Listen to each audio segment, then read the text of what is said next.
Researchers are working on new ways to use artificial intelligence. On 60 Minutes last week, we showed you how IBM's technology named Watson is helping fight cancer. I spoke with Dr. Ned Sharpless, who runs the Lineberger Cancer Center at the University of North Carolina at Chapel Hill. It is one of more than 20 institutes using Watson. Sharpless explained what the technology brings.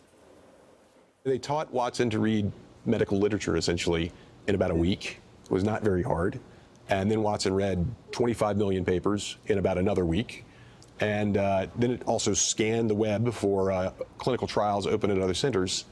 And all of a sudden, we had this complete list that was sort of everything one needed to know. Did this blow your mind? Oh, it totally blew my mind.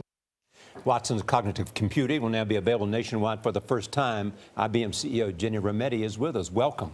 Thank you, Charlie. Good morning. Josh. IBM is betting the company on artificial intelligence. It is the next era.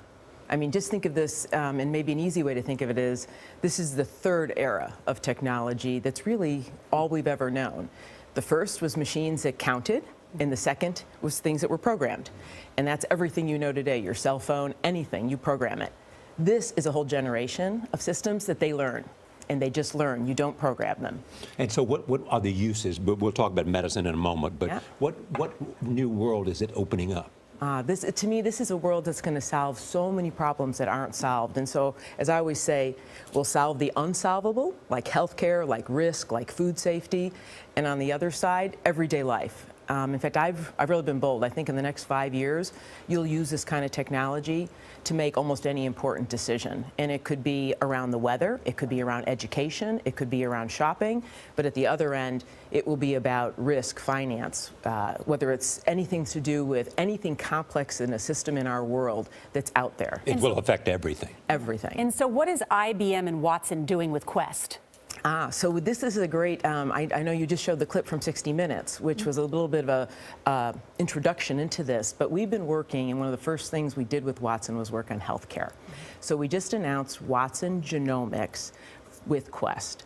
And what this is all about is being able to do genetic analysis for basically anyone in the United States. So Quest, if you know them, they're a diagnostic company. If you've ever gone to the doctor, they serve 50% of the doctors out there, who then have and are used by and serving 70% of the country's patients with cancer. So how this works is that if your doctor believes that some sort of genetic sequencing will really help you, looking at the tumor, looking at your normal tissue, they go to Quest. Quest can do the analysis, the genetic sequencing. If it's more complex, they'll use the Broad Institute, and then Watson takes over. Watson, as Charlie, you just showed in the clip, has been training, and frankly, 20 of the best oncology centers in the world, and universities have been training Watson. And what he's looking for is what are the real mutations, and then matching up with what are the possible treatments that could matter. And so it is impossible for a doctor, no matter how great they are, to keep up with this. And then goes to recommendations, go to the pathologist, to the doctor. And you've said that it's not your goal to replace anyone, to replace a doctor in this case. What is the relationship then? What's the ideal relationship? You know, I've watched this relationship between the doctor. In fact, we believe this era is man and machine. And in fact, I know we say artificial intelligence, but it is really augmenting our intelligence. Because I don't care what your job is, your jobs, there's so much information, and we call it cognitive because of cognitive overload. You can't keep up.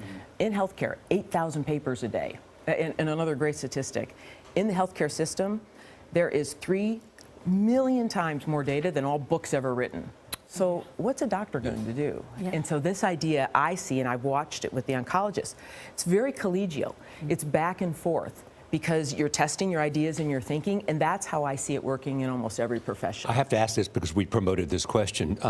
Critics who say machines could get too smart and doom us all. Yeah, look, that isn't our goal, and in fact, this is supervised learning. So think of it as Watson's been trained by the best oncologists. He's been trained by the best people in risk and financial services. He's been trained for teachers by teachers.